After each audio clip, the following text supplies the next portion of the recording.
आज हम लोग करेंगे न्यूमेरिकल्स क्लास 11th का जो चैप्टर नंबर 2 है, एरर्स इन मेजरमेंट, मतलब कि मापन में त्रुटि। तो न्यूमेरिकल्स तो सबको टफ लगते हैं, तो आज हम सीखेंगे बहुत आसानी तरीके से न्यूमेरिकल्स को करना। तो अगर अच्छी लगी वीडियो तो लाइक करें और सब्सक्राइब भी करें और शेयर भी करें। तो इसमें क्या दिया है कि वर्नियर कैलिपर्स की अल्पतमांक क्या है, 0.01 सेंटीमीटर है। इसकी सहायता से किसी क्षण की लंबाई जो कितनी दी गई है, 2.50 सेंटीमीटर, मतलब कि 2.5 सेंटीमीटर मापी जाती है। मापन में अधिकतम संभावित त्रुटि क्या होगी, मतलब हमको निकालना है प्रतिशत त्रुटि, हमको प्रतिशत त्रुटि निकालना है। और हमको ये फॉर्मूला पता है कि मतलब प्रतिशत त्रुटि बराबर क्या होता है कि अल्पतमांक में मापी गई माप, ठीक है, क्या मापी गई माप और इंटू में 100 हो जाएगा, तभी लगेगा ये सवाल। यही है हमारा फॉर्मूला। तो जब तक फॉर्मूला अगर आपको लर्न नहीं है तो ये सारे न्यूमेरिकल्स नहीं लगेंगे। अगर आपको लर्न है तो बहुत आसानी तरीके से लग जाएंगे। तो हमारा अल्पतमांक कितना दिया है, 0.01 सेंटीमीटर दिया है, तो हम लोग लिख लेंगे 0.01 सेंटीमीटर। एंड हमारा जो मापी गई माप है वो क्या दिया है, 2.5 सेंटीमीटर, तो उसको लिख लेंगे 2.50 सेंटीमीटर, इंटू में 100 कर देंगे।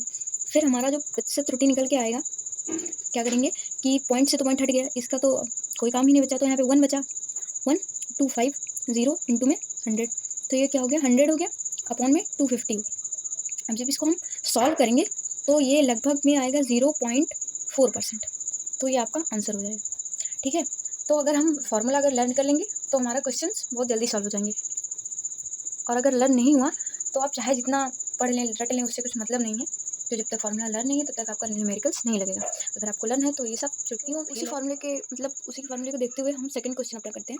तो इसमें भी पेचमापी की अल्पतमांक दी गई वो 0.01 सेंटीमीटर है, और इसकी सहायता से एक क्षण का व्यास क्या है, 1.250 सेंटीमीटर, मतलब इस मापी गई, यही मापी गई माप मानी जाएगी। फिर अल्पतमांक हमारा दिया ही है, तो फिर उसी फॉर्मूले से लगा देंगे प्रतिशत त्रुटि निकालने में इसकी। तो प्रतिशत त्रुटि बराबर हो जाएगा अल्पतमांक बटे में मापी गई माप और इंटू में 100। ये हमारा फॉर्मूला है, इसी के बेस से हम चलेंगे। तो ये आ जाएगा, क्या हो जाएगा, प्रतिशत त्रुटि बराबर क्या हो जाएगा, अल्पतमांक क्या दिया है, 0.001 सेंटीमीटर अपॉन में 1.250 इंटू 100। फिर कर देंगे, पॉइंट से पॉइंट हट गया भाई, इसका क्या काम ही था, जब हटाना ही था तो क्यों दे दिया। अब क्या होगा, यहाँ पे 1 बचा, 1250 इंटू में 100 हो गया। अब फिर 100 से इंटू हुआ, 100 अपॉन 1250, 0 से 0 भाई हट गए।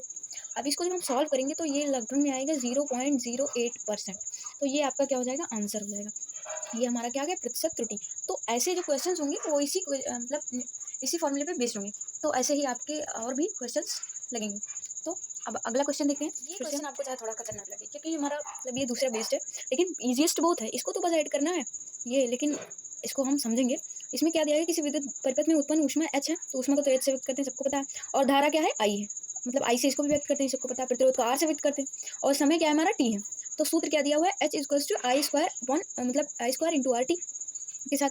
तो यदि आई आर टी की माप, मतलब आई की भी माप दी गई है, आर की भी माप दी गई है, टी की माप, हम सबसे पहले क्या करेंगे कि जो जो दिया हुआ है उसको समझ लेंगे, उसी के हिसाब से हमारे सारे क्वेश्चंस लग जाएंगे, आराम से सॉल्व हो जाएंगे।